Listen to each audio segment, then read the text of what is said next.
চারপাশ অনেক শব্দের মধ্যে দিয়ে আমি ভিডিওটি তৈরি করেছি।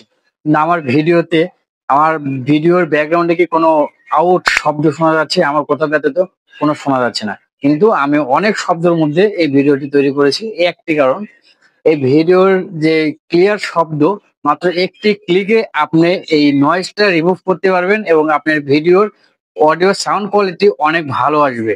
যে কারণে ভিডিওটি করা। আমার বাসার নিচে কনস্ট্রাকশনের কাজ চলতেছে, যেখান থেকে অনেক শব্দ আসতেছিল, তখন মাথায় হুট করে আসলো। আপনাদের জন্য মনে হয় ভিডিওটা তৈরি করা উচিত।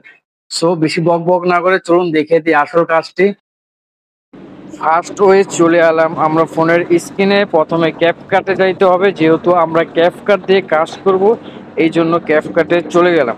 ক্যাপকাটে যাওয়ার পরে এইখান থেকে নিউ প্রজেক্ট সিলেক্ট করব। যে ভিডিওটির ভয়েস অডিও নয়েজটা রিমুভ করব সেই ভিডিওটি সিলেক্ট করে নেব।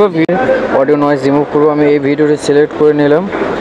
এখান থেকে আপনারা জাস্ট ভিডিওর নয়েজটি দেখলেন, কতটি নয়েজ আছে। এই নয়েজটি মাত্র একটি ক্লিকে একদম রিমুভ হয়ে যাবে। স্ক্রল করবেন, স্ক্রল করার পরে এইখান থেকে ইনহ্যান্স ভয়েসে ক্লিক করবেন। ক্লিক করার পরে পুরোটা মিনিমাইজ করে আবারও আমরা অনেক নয়েজ থাকলে ফুললি করে দেব, তাহলে আর কোনো রকম নয়েজ থাকবে না। ফুললি করার পরে একটু অপেক্ষা করতে হবে।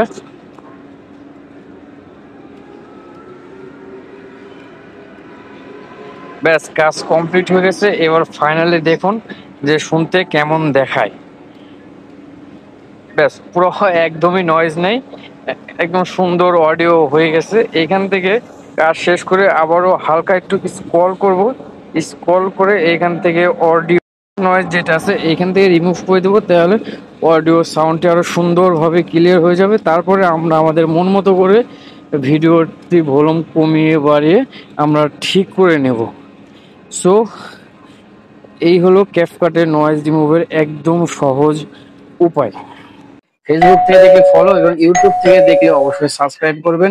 টেক জার্নি উইথ আরিয়ানের সঙ্গেই থাকবেন। আপনাদের সবাইকে ধন্যবাদ এতক্ষণ টেক জার্নি উইথ আরিয়ানের সঙ্গে থাকার জন্য। আবারও দেখা হবে নতুন কোনো ভিডিওতে। ততক্ষণ পর্যন্ত অবশ্যই ভালো থাকবেন, নিজের খেয়াল রাখবেন। Take care. আল্লাহ হাফেজ।